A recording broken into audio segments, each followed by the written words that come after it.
Song is getting too suspicious of the government's lies and wants to do an autopsy on the mercenary to check for any potential danger they may encounter, but Captain Han orders her to keep moving. Eventually the team reaches the main hub and turns on the power. The communication system is still down, but the radiation levels are okay and there's plenty of oxygen, so they take off their helmets and activate the air filtration system in the rest of the base. Afterward they examine a map of the base and discover some red areas that require level 1 authorization and were closed because of the supposed radiation contamination.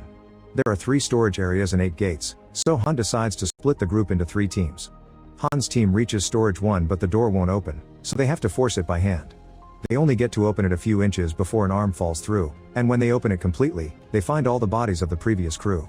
They're in the same state as the mercenary, so they didn't die from radiation either.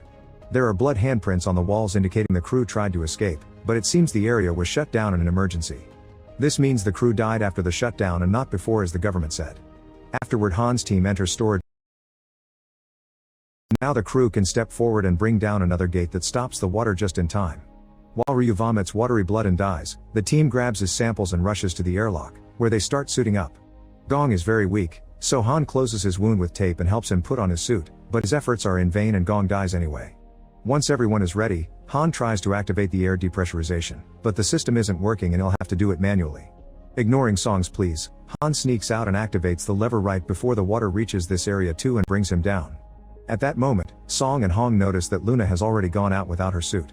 Both women immediately leave the station, running for their lives as the water brings down the last gate and reaches the outside, instantly freezing.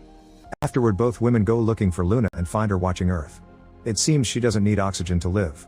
Nearby the water drops Han's body, and when Luna approaches him to try to return the badge, he dies crying for his daughter. Then finally a rescue shuttle comes to pick them.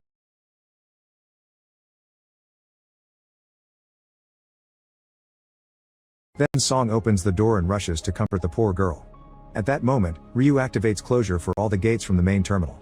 Luna panics and rushes to escape through a vent, so Song grabs the sample and follows her right before the gate closes between her and the team. Hong is locked up in the infirmary and when she checks on the samples, she finds E2's body inside the freezer, so she informs the others. Sun runs to go through an entrance right before the gate comes down, so he starts making his way to the command center. Han and Gong manage to run through a few doors as well, but soon they also get stuck so they decide to take the vents. In the meantime Song moves through the vents. Her map is broken and she can't contact the others, but Luna waits for her to show her the way.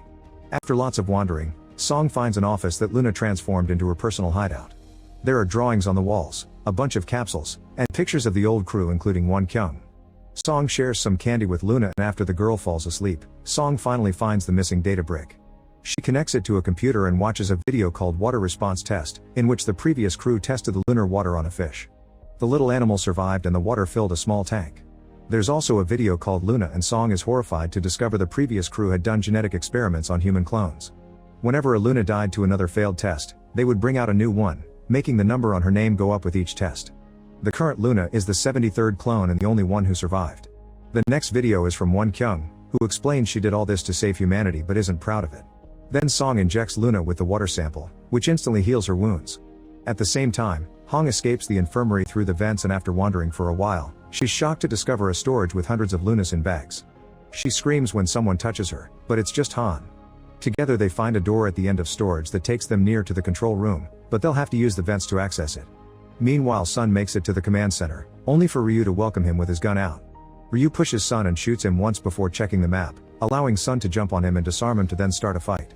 The men struggle for a while and once Ryu manages to push Sun off, he retrieves his gun and shoots Sun again. Noticing he's fallen next to the suitcase, Sun retrieves a sample before he gets shot once more, causing the capsule to fall and break. Ryu locks Sun up and watches how the water starts multiplying with his blood.